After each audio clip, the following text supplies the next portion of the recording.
Tahun 2025 jadi babak kelam dalam sejarah kemanusiaan Nigeria ketika serangkaian serangan bersenjata mengguncang sejumlah wilayah di utara dan tengah negeri itu. Di Benue dan Plateau State, lebih dari 100 nyawa melayang dalam serangan brutal yang diduga dilakukan oleh sekelompok pengembala bersenjata dari etnis Fulani. Sebagian besar korban adalah warga desa beragama Kristen yang tengah menjalani kehidupan sederhana di pedalaman. Serangan itu bukan cuma merenggut nyawa, tetapi juga memecah rasa aman yang selama ini menjadi harapan terakhir di tengah konflik agraria dan juga etnis yang sudah lama membara. Tak lama berselang, tragedi lain menyusul di Katsina State saat fajar menyingsing dan umat muslim tengah khusyuk menunaikan sholat subuh di sebuah masjid. Sekelompok bandit bersenjata menyerbu tanpa ampun.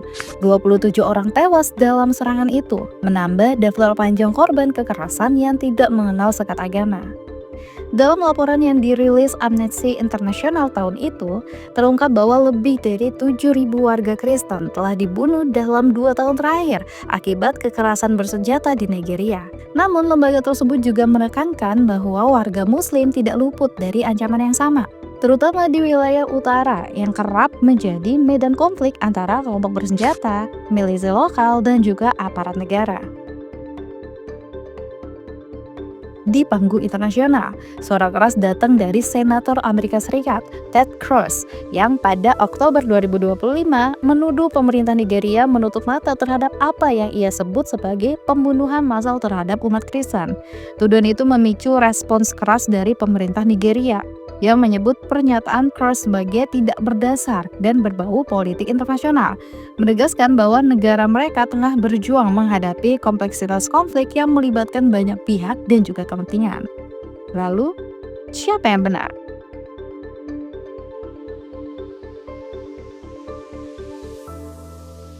Nigeria adalah negara terbesar di Afrika secara populasi, lebih dari 230 juta jiwa. Negara ini terbagi hampir seimbang antara Muslim di utara dan juga Kristen di selatan, dengan komunitas kecil pengikut agama tradisional Afrika di antaranya. Secara teori, Nigeria adalah negara sekuler, namun dalam prakteknya, agama sudah menjadi bendera identitas politik, etnis, dan bahkan ekonomi. Dan di sanalah bara kekerasan itu sering muncul. Sebelum bangsa Eropa datang, wilayah yang kini disebut sebagai Nigeria terdiri dari banyak kerajaan dan suku-suku besar. Di utara ada kekaisaran Islam seperti Sokoto Selipate yang didominasi oleh etnis Hausa Fulani, sedangkan di barat ada kerajaan Oyo dan Ife, etnis Yoruba dengan sistem kepercayaan tradisional dan juga kemudian Kristen. Dan di timur ada kerajaan Ri, entitas Igbo, yang lebih egaliter yang juga menganut kepercayaan lokal.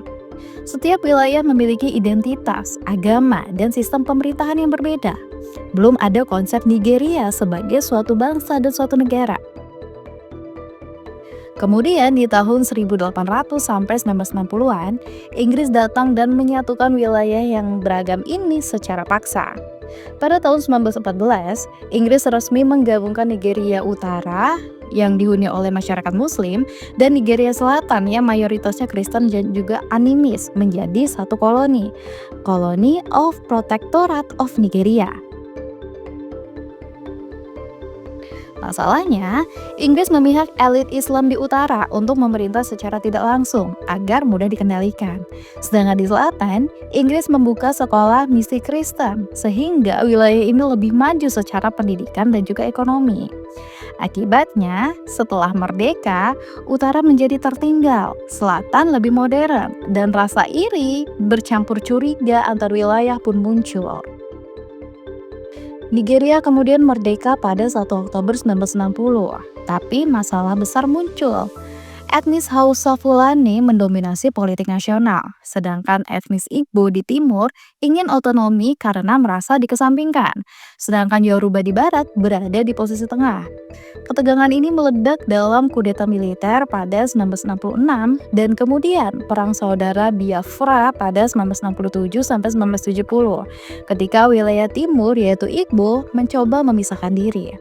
Lebih dari 1 juta orang tewas akibat perang dan juga kelaparan. Awal mula munculnya konflik agama ketika Mai Tatsin, seorang ulama radikal, memimpin gerakan anti-modernisasi dan juga anti-barat di Kano. Pemberontakan ini menewaskan lebih dari 4.000 orang dan menjadi simbol awal kebangkitan Islam garis keras di Nigeria. Gerakan ini menolak teknologi modern, pendidikan barat, dan juga otoritas negara. Setelah transisi ke pemerintahan sipil, 12 negara bagian di Nigeria Utara mulai menerapkan hukum syariah. Langkah ini memicu ketegangan antar agama, terutama karena komunitas Kristen merasa terpinggirkan dan juga terancam. Bentrokan berdarah terjadi di Kaduna dan Jos, menewaskan ratusan orang dan memperdalam jurang sektarian. Kemudian muncullah Boko Haram di 2002 sampai sekarang.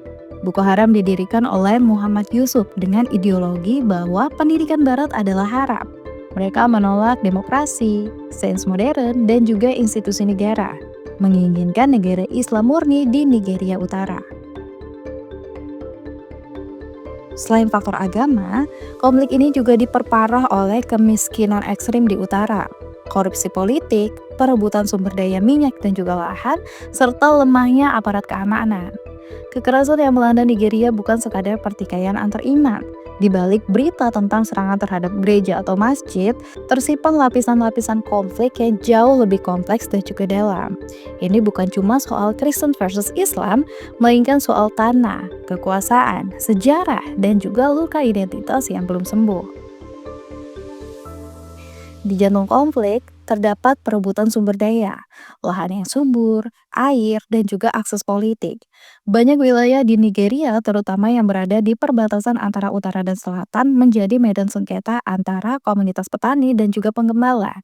Ketika iklim berubah dan juga lahan menyusut, ketegangan pun meningkat. Dan ketika pemerintah dianggap berpihak atau abai, konflik lokal berubah jadi tragedi nasional. Pertimbangan ekonomi juga memperkeruh suasana. Wilayah utara yang mayoritas muslim seringkali tertinggal dalam pembangunan dibandingkan selatan yang lebih kaya dan juga berpendidikan. Pertimbangan ini melahirkan rasa frustasi yang kemudian mudah dimanipulasi oleh kelompok bersenjata, milisi, atau bahkan elit politik. Sentimen identitas dan balas dendam historis menambah bara.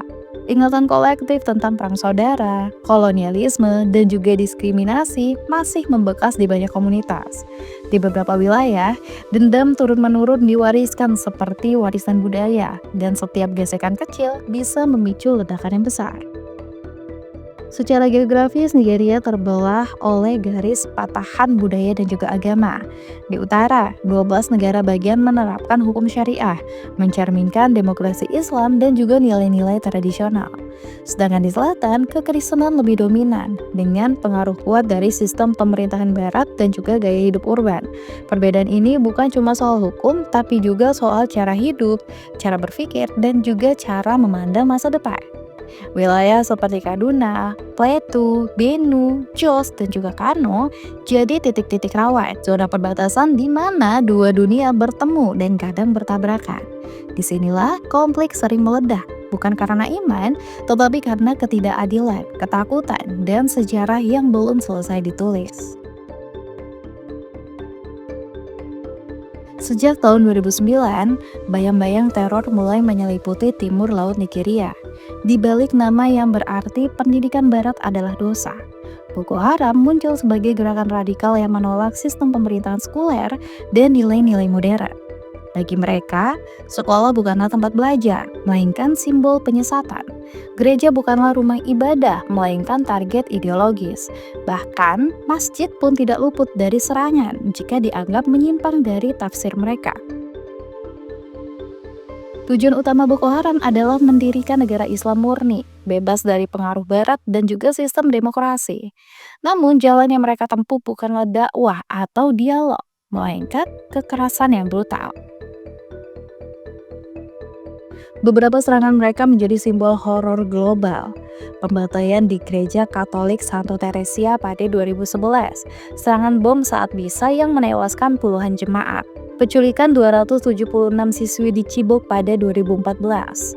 merupakan aksi penculikan massal yang mengejutkan dunia yang memicu kampanye global Bring Back Our Girls, serta bom bunuh diri di Masjid Kano pada 2014, serangan terhadap sesama muslim yang dianggap tidak murni oleh ideologi mereka, dan juga pembantaian di Borno dan Yobe pada 2020 sampai 2024. Serangkaian serangan terhadap desa-desa yang menewaskan ratusan warga sipil serta memaksa ribuan untuk mengungsi.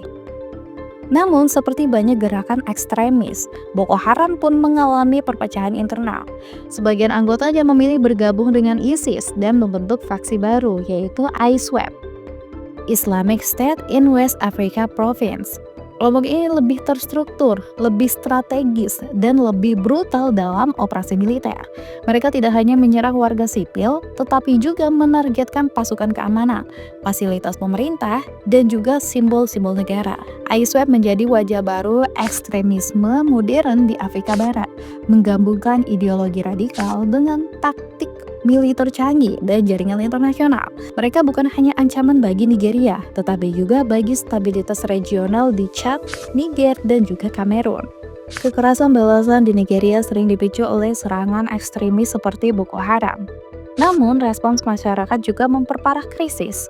Di wilayah seperti Jos dan Kaduna, bentrokan antar agama telah menewaskan ratusan orang sejak awal 2010-an, dengan insiden besar tercatat pada 2010, 2011, dan juga 2025.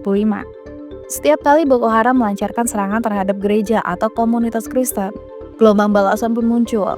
Masjid dibakar, properti milik komunitas muslim dirusak, dan kekerasan menyebar ke jalanan. Di banyak kasus, warga sipil menjadi korban dari siklus dendam yang tidak berujung. Wilayah seperti Jos dan Kaduna menjadi titik panas konflik. Di sana, bentrokan antara warga Kristen dan juga Muslim seringkali berubah jadi pembunuhan massal. Desa-desa terbelah berdasarkan agama, rumah ibadah dibakar, dan ribuan orang terpaksa mengungsi. Pada Maret 2010, Jos Plateau State, terjadi bentrokan antara komunitas Kristen dan juga Muslim yang menewaskan lebih dari 200 orang dalam satu malam. Serangan balasan terjadi setelah pembunuhan warga Kristen oleh kelompok bersenjata. Di Desember 2011, di Kaduna, setelah serangan bom Boko Haram terhadap gereja saat Natal, massa Kristen menyerang komunitas Muslim, membakar masjid dan juga rumah-rumah. Puluhan orang tewas dalam kekerasan balasan. Kemudian pada Januari 2025 di Borno State, serangan Boko Haram terhadap komunitas petani Kristen menewaskan lebih dari 40 orang. Amnesty International mencatat bahwa serangan ini memicu ketegangan di wilayah sekitarnya, termasuk Jos dan Kaduna, di mana terjadi pembakaran rumah ibadah dan juga bentrokan jalanan. Pada 2016 di Kano, seorang wanita Kristen dituduh menghina Nabi Muhammad dalam percakapan pasar. Dia dibunuh oleh massa sebelum polisi sempat turun tangan. Dan di 2022, di Sokoto, seorang mahasiswa Kristen dituduh menghina Islam melalui pesan WhatsApp. Dia diserang dan dibakar hidup-hidup oleh massa di kampus. Kekerasan semacam ini nggak hanya merenggut nyawa, tetapi juga menghancurkan kepercayaan antar komunitas. Di tengah semua ini, pemerintah Nigeria dituntut untuk bertindak tegas dan juga adil. Namun, banyak warga merasa negara gagal melindungi mereka, memperkuat rasa frustasi dan juga ketidakpercayaan terhadap institusi negara.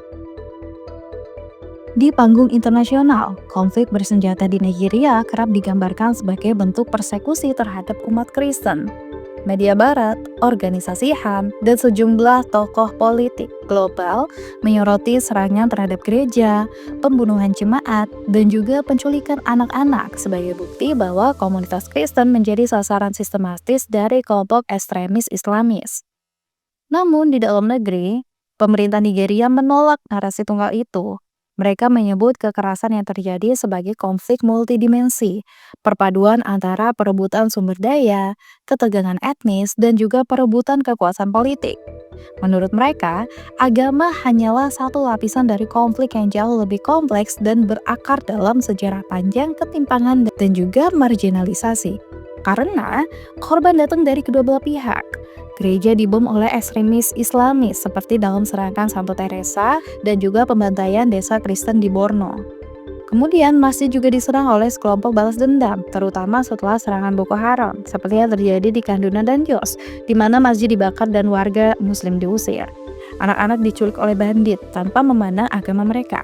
Penculikan massal di sekolah-sekolah terjadi di wilayah Kristen dan juga Muslim, seperti insiden Chibok dan Kankara, yang menunjukkan bahwa motif ekonomi dan kriminal seringkali melampaui batas ideologi. Meski bukan akar tunggal, agama tetap jadi bahan bakar yang memperkuat kebencian dan juga memperdalam luka sosial. Di masyarakat yang sudah terpolarisasi, simbol-simbol agama mudah dimanipulasi untuk membenarkan kekerasan. Tuduhan menghina nabi atau membakar Alkitab bisa memicu amuk massa. Rumah ibadah berubah dari tempat suci menjadi medan perang identitas. Narasi yang bertabrakan ini menciptakan dilema. Apakah dunia harus melihat Nigeria sebagai korban ekstremisme agama atau sebagai negara yang tengah bergulat dengan krisis struktural yang lebih luas? Konflik agama di Nigeria telah menciptakan krisis kemanusiaan besar. Lebih dari 3 juta orang mengungsi, ribuan fasilitas hancur, dan masyarakat hidup dalam ketakutan serta segregasi agama yang mendalam. Di balik statistik dan juga headline tentang konflik agama di Nigeria, tersembunyi tragedi kemanusiaan yang mendalam.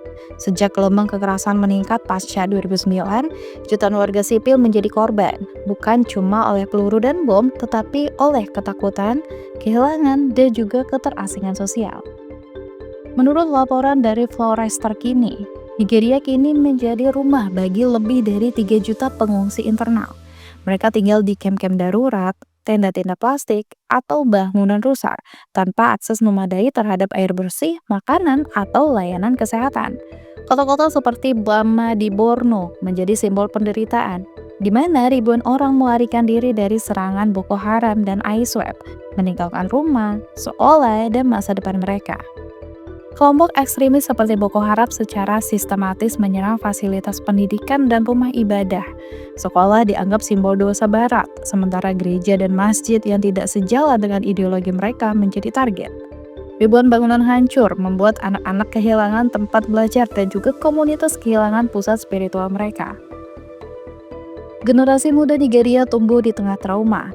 Banyak dari mereka menyaksikan pembunuhan, penculikan, atau pengusiran keluarga mereka. Pendidikan terhenti, rasa aman lenyap, dan masa depan menjadi kabur. Di kamp pengungsian, anak-anak hidup tanpa sekolah dan hanya mengenal dunia melalui dinding tenda. Komunitas Muslim dan Kristen tidak lagi tinggal berdampingan. Desa-desa terbelah, interaksi lintas agama menurun drastis, dan rasa saling curiga menjadi norma. Ini bukan hanya perpecahan fisik, tetapi juga luka sosial yang memperdalam jurang identitas. Meski tragedi ini berlangsung di depan mata dunia, perhatian internasional seringkali terpecah. Beberapa laporan menyebut bahwa krisis Nigeria kerap diabaikan dibanding konflik lain yang lebih strategis secara geopolitik. Padahal, dampaknya terhadap jutaan manusia tidak kalah mengerikan. Di tengah gelombang kekerasan yang terus menghantam Nigeria, harapan akan perdamaian belum sepenuhnya padam. Pemerintah berulang kali menjanjikan stabilitas, meluncurkan berbagai program dan juga inisiatif untuk meredam konflik. Salah satu yang paling menonjol adalah National Peace Committee, sebuah badan mediasi yang melibatkan tokoh agama, pemimpin adat, dan mantan pejabat tinggi negara. Komite ini telah menggelar dialog lintas komunitas, menyusun rekomendasi kebijakan, dan juga mendorong rekonsiliasi nasional. Namun hasilnya masih rapuh. Di banyak wilayah, ketegangan tetap tinggi, kepercayaan antar kelompok belum pulih, dan luka sosial masih menganga. Banyak warga merasa bahwa perdamaian yang dijanjikan hanya hidup di atas kertas. Sementara kenyataan di lapangan tetap dipenuhi oleh rasa takut dan juga curiga. Tapi justru dari akar rumput muncullah cahaya kecil yang mencoba menembus gelapnya konflik. Di desa-desa dan kota kecil, iman dan pendeta muda bangkit sebagai agen perdamaian. Mereka menyelenggarakan doa bersama lintas agama, mengadakan gotong royong antar komunitas, dan meluncurkan kampanye sosial seperti One Nigeria, sebuah gerakan yang menekankan persatuan di atas perbedaan. Di Jos, seorang imam muda bernama Ibrahim dan pendeta bernama Samuel memimpin program Rumah Damai, di mana anak-anak Muslim dan Kristen belajar bersama, bermain bersama, dan membangun kembali kepercayaan yang telah lama hilang. Di Kaduna, komunitas lintas agama membentuk tim tanggap cepat untuk mencegah bentrokan dengan sistem komunikasi antar tokoh lokal yang aktif selama 24 jam. Namun, bayang-bayang ketidakpercayaan masihlah kuat. Banyak warga masih trauma oleh kekerasan masa lalu. Beberapa menolak berinteraksi dengan yang berbeda, takut akan pengkhianatan atau serangan mendadak. Upaya perdamaian di Nigeria bukanlah jalan yang lurus. Dia penuh liku, tantangan, dan juga kemunduran. Tetapi setiap langkah kecil, setiap pelukan lintas agama, setiap anak yang belajar tanpa rasa takut, setiap warga yang memilih dialog daripada amarah adalah kemenangan kecil yang layak untuk dirayakan. Dan mungkin dari akar rumput itulah perdamaian sejati akan tumbuh, bukan karena pemerintah memerintahkannya, tetapi karena rakyat memilihnya. Nigeria adalah cermin dari dunia kita, tempat di mana iman yang seharusnya menyelamatkan manusia kadang justru dijadikan alasan untuk menghancurkan sesama. Di negeri itu, salib dan bulan sabit berdiri berdampingan. Namun, di bawah bayangan keduanya, darah masih terus menetes.